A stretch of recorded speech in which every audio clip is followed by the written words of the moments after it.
విషయము తెలిసిన వపుళా మాట బిడ్డ కొరకు పరుగున వచ్చి స్వామి శిలను కన్నులగాంచి దుఃఖముతోనే ఇటులనియే.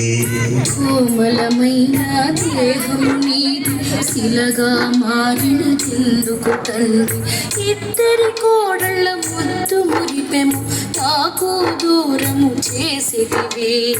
ఇద్దరి కోడళ్ళ ముద్దు మురిపెము నాకు దూరము చేసేదివే. వెంకటేశుని చరితము వింటే పాపములన్నీ తొలగు గదా. ఏడు కొండలు ఎక్కినంతని మనసే పరవశముందు గదా.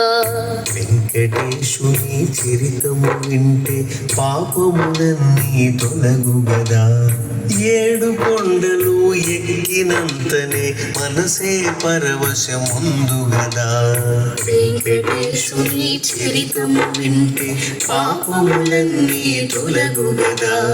ఏడు కొండలు ఎక్కినంతనే మనసే పరవశముందు గదా.